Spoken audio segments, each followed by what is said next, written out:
شر الأمور محدثاتها وكل محدثة بدعة وكل بدعة ضلالة وكل ضلالة في النار. أجارنا الله وإياكم من سامع من النار. رب اشرح لي صدري ويسر لي أمري. سبحانك لا علم لنا إلا ما علمتنا إنك أنت العليم الحكيم. اللهم علمنا بما ينفعنا وانفعنا ما علمتنا وزدنا علما ولا تكلنا إلى أنفسنا طرفة عين واجعل ما علمتنا إياه حجة لنا لا علينا. السلام عليكم ورحمة الله وبركاته. أيها المباركون، ما زال حديثنا موصولا معكم مع هذا الكتاب المبارك وكتاب عمدة الأحكام للحافظ عبد الغني بن عبد الواحد المقدسي رحمه الله رحمة واسعة، المتوفى سنة 601. Yeah, change it. Still picking it up.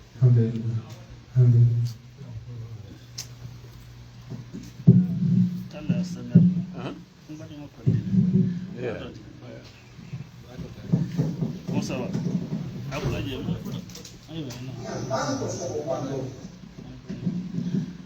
الحديث الأول.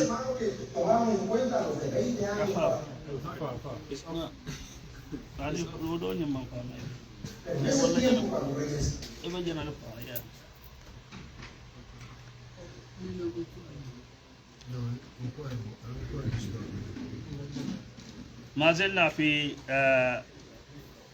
باب التيمم. فالحديث الأول الأسبوع الماضي أخذنا تعريف التيمم وبعض الأحكام المتعلقة به. فالحديث الأول في الباب عن عمران بن حسين رضي الله عنه أن رسول الله صلى الله عليه وسلم رأى رجلا معتزلا.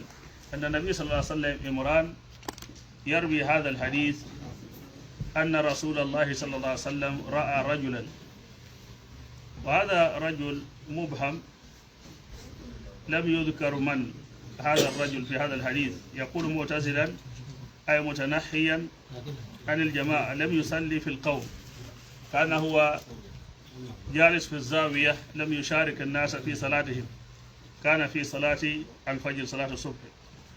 فقال له رسول صلى الله عليه وسلم يا فلان، فناداه النبي صلى الله عليه وسلم باسمه، ما منعك أن تصلي في القوم؟ ما الذي منعك أن تصلي مع الجماعة؟ فأجاب الرجل رسول الله صلى الله عليه وسلم فقال يا رسول الله أصابتني الجنابة، أنا كنت جنبا ولا ماء، وليس الماء موجود لأغتسل من الجنابة. فقال عليك بالصعيد فإنه يكفي. الصعيد هو وجه الأرض وارتفع منها. قالت أنك سلكي لا إمام صلى الله عليه وسلم من فجأة كان حكيلو بلندي كتاب والمن كده عمدة الأحكام للحافظ عبد الغني بن عبد الواحد المقدسي رحمه الله رحمة واسعة. نبوندا بن دامود ولن تيمامو بوندا التيمم منك سي سليو نوتو لو كنت بلانو ngala ta'riful fala londiroto min nada la bonda kan anan sariyamto anan kiti min dol beden dingal. haditha folo min nata bunda to hadithu miya fi lawla Imran bin Husayn الصحابي الجليل رضي الله عنه وأسلم آم خيبر سمولات دوندا مسلم يأكل ولكذا سنة 7 للهجرة كلا لبين ولا سنجي ورولنجا. أن رسول الله صلى الله عليه وسلم كلا صلى الله عليه وسلم رأى رجلا أي كيو دولجي جام إبه تابسلو لكم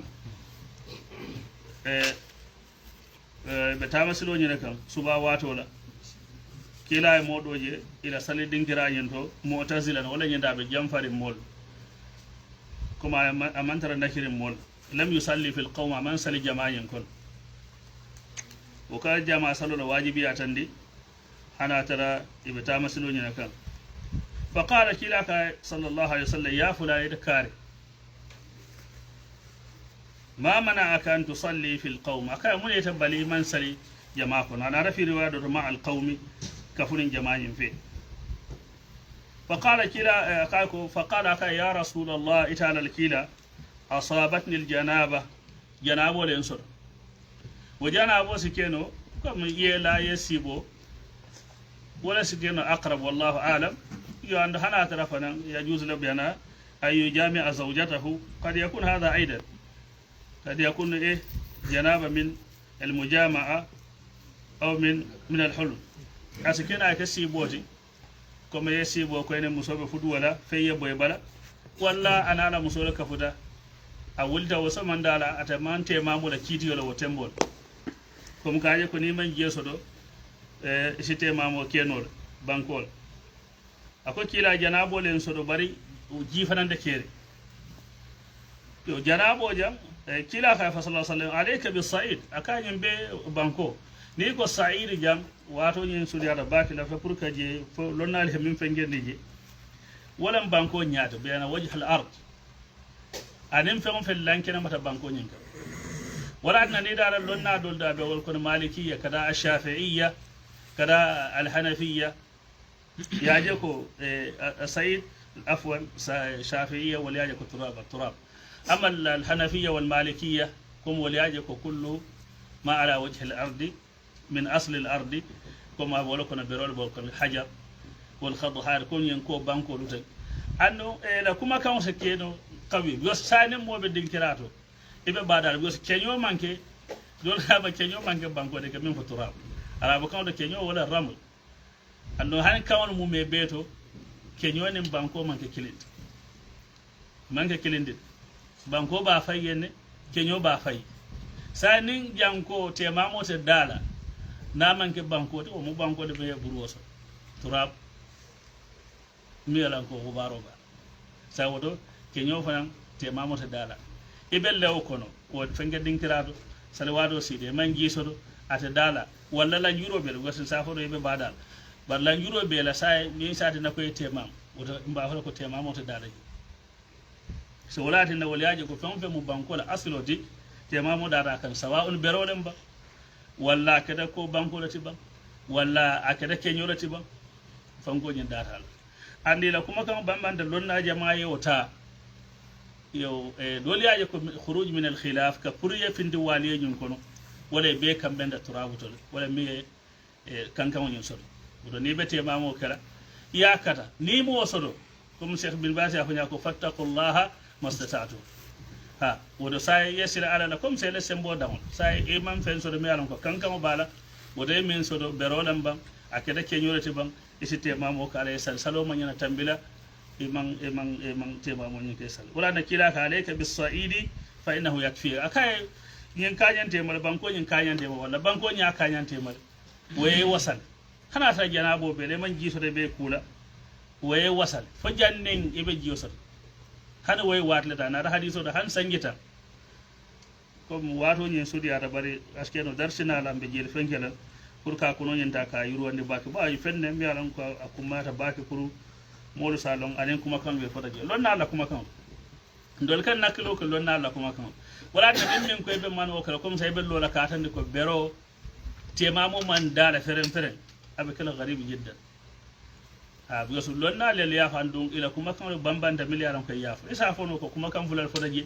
mili fota lonna le min fo yofo comme ça ita sonno mo tengunda min ka yewta bara manyana kala nafi kamil pour ka bay feren ka je ko ne mo temamo ka ka man sa mo lonna kilin yo so nen lonna tata min mo mas'ala ijtihadiyya ye fatwa ta ya dige to nen moye o muta wo fatwa nya fengetala mo e buka bayndi o karonya so ko naka da amira mari man ka karannata ayya ka lonna nya la kuma kan comme ça mazahibul arba be nyami ahnafu li fendo fo wala maliki li fo wala be mutata ngata gol ita mutala kula wal so fatwa la mi an ka sabatita lonna la kuma kan yen Allahu akbar.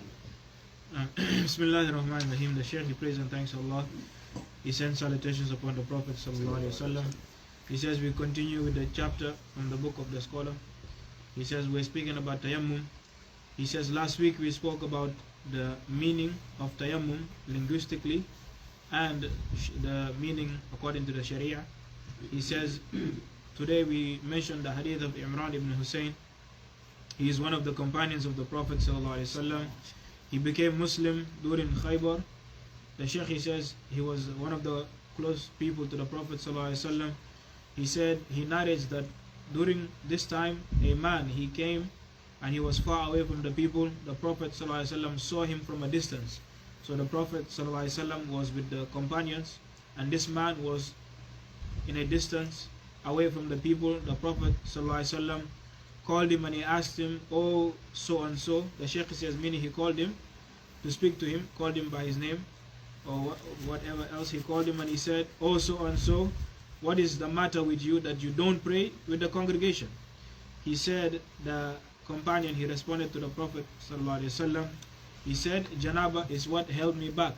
The Shaykh says, meaning either he had a wet dream, meaning he had a dream that he had a relation with a female, or that he approached his wife, so now he is in a state of janaba. So the man or the companion, he responded to the Prophet ﷺ, he said, "Janaba held me back and I did not find any water," meaning to clean myself. The Shaykh, he says, it means that this companion at the time did not know the ruling regarding tayammum. The Shaykh, he says, so the Prophet ﷺ told him, "Enough for you is a sa'id." The Shaykh says, meaning enough for you is the land or the ground or the sand to make tayammum upon it. The Shaykh says, meaning the land or the sand and everything that's upon it. He says there's a difference of opinion between the scholars and the madhahib. He said the Maliki madhab and the Hanafi madhab, they see that the earth, the ground and anything upon it, meaning the stones and so on, you can make tayammum using all of these things. He says, as for the Shafi'i madhab, they say that it is only turab. The Shaykh, he says, meaning the sand that has dust, meaning the sand that when you hit it, it has a lot of dust. This is the one that you can make tayammum upon. He says that the scholars, the majority of the scholars, they are all in agreement, or rather he says the scholars, they are all in agreement that this type of sand, the sand that has a lot of dust, this type of sand that when you make tayammum upon it, you can see that this sand has a lot of dust. He said the scholars, they are all in agreement that this type of sand, you can use it to make tayammum.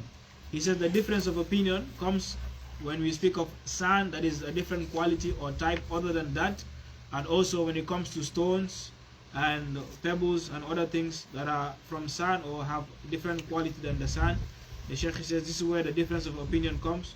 But whoever wants to be safe, if he uses this type of sand that he mentioned, that the scholars all agree upon, then his tayammum is correct and safe. He said, but we don't throw anybody under the bus because we disagree with them to say, oh no, completely he's wrong. The Shaykh says, because this person bases his ruling or opinion upon ijtihad. The scholar, he's referring to the scholar. He says when a scholar tries his best upon ijtihad, he tries to find an answer. Whoever follows that scholar, you cannot say to the person, no, it is completely wrong, you cannot follow this opinion. The Shaykh says no. Rather, we say that we think or we believe this is the correct opinion and we follow this. But if you follow that opinion, then it is well, because you are not following your own desire. Rather, you are following a scholar who has done ijtihad upon this issue. The Shaykh says, so if the person doesn't find water, even if it's 10 years, he can do tayammum for 10 years and continue to pray with that as long as he doesn't find water. And whichever opinion he follows, then this is sufficient. Now. نعم كم سي جانا فنكو جندا كركا سعيد جنا فنكو نعم قال هنا قال يصح التيمم بكل ما تساعد على وجه الأرض من تراب له غبار أو ليس له غبار. تمام وسيسها فين أسيكدا بانكو نياكا أكدا بانكو التبامية كان كونسل ولا ممن كان كونسل أو رمل ولا كنيو أو حجر ولا برو. وهو قول الإمام أبي حنيفة وإمام مالك ورواية في مذهب إمام أحمد. إمام أحمد فأنا مذهبه رواية الناتج وبأن رجحها شيخ الإسلام. شيخ الإسلام يقول هذا هو الراجح عنده، شيخ الإسلام ابن تيمية وتلميذه أيضا ابن القيم رحمه الله تعالى. لما نلفت فنكو لسمرو شيخ الإسلام لكتابه كافة منكو الاختيارات لشيخ الإسلام أن زاد المعاد لابن القيم يمر جيته أن ابن عثيمين رحمه الله تعالى يمر على فتاوي ينكم وأنا أقول دليل قوله عموم قوله تعالى فتيمموا صعيدا طيبا والصعيد هو وجه الأرض. لذا قاموس المحيط كونه وانظر مبحث مستقل في المراد بالصعيد في مجموع الفتاوى لشيخ الإسلام. شيخ الإسلام ابن تيمية فنيا فسر ولا لنا وجه الأرض. وقد كان النبي صلى الله عليه وسلم يسافر ومعه الصحابة وربما أصابتهم السماء لأن ولا الجناب ولم يروي عنه أنه حمل التراب أو أمر به. سأجيب من كافك وسائم بانكو دمار ولا جد كيف بانكو هنا بتشابل. أكو صحابة الكلاني كتار صلى الله عليه وسلم. bari nana mamu kila ya markuri ya bango sike naita lam yarwi anhu annahu hamala turaban kila fa mai bango da naita aw amara bihi wala ya maroka yambe fi zad al ma'ad ibn al qayyim la fango mujallad awwal ni tada ala safa 200 afwana wato nyen tangi akwai yajuzu tayammum ala al jidar fango fenso in kana mabniyan min hajar niyata ya lodin berolla أو لبن ولا ينفر بانكوت بلوكوني أما إذا كان من خشب عليه اطلاع برنم ببر ولا ميالهم يبنتروكا فإن كان عليه تراب نبانكو بارجاز تيمم به وإلا فلا نوانتن أماندار. وكذلك الفراش كم سافيني فهمتن بالنسبة للمريض العاجز ولن سأسعدوا من كتان استخدام الماء إن كان على الفراش تراب جاز وإلا منع التيمم به إلا والله تعالى أعلم. لفتك من فنجنا درسنا على بيسوات وسجاربي سافن إن شاء الله والله أعلم. Now the Sheikh he says so for the meaning of as-sa'id he says as he mentioned from the book he said tayammum the scholar he mentions he said this is the statement of Imam Abu Hanifa. He said tayammum is correct for any type of sand, whether it is the dusty type of sand or the sand that doesn't have any dust, or if the person is using stone or any other quality of sand. He says this is the statement or the opinion of Imam Ahmad as well, and Shaykh al-Islam Ibn Taymiyyah and Ibn Qayyim. He says, and Ibn Taymiyyah he mentions or states this, whoever wants to go and find the actual statement, you find it in his book Al-Ikhtiyarat and Zad al-Ma'ad of Ibn Qayyim. He said this is also the statement or the fatwa of Ibn Uthaymin rahimahullah. He said, and if it wasn't so, the Sheikh he says it will be very difficult, because imagine if you had to travel with this specific type of sand to say I can only make tayammum with this type of sand, then you will have to travel with it everywhere you go. He said this is difficult. He says, and you will never find the Prophet sallallahu alaihi wasallam commanding his companions to take the sand and travel with it so they can make tayammum upon that sand. Rather he told the man, make tayammum upon the earth, it is enough for you. He did not specify which type. The Sheikh he says, so he himself sallallahu alaihi wasallam did not take any sand to travel with it, nor did he command the people to do so. He says, so whoever it is, whether you are in your location specific to yourself that you cannot find water, then you can make tayammum upon any earth that you find, or if you're traveling, or the sick person as well who is on the bed, if he cannot find or cannot use water because of his sickness, then he can make tayammum, and this suffices. Now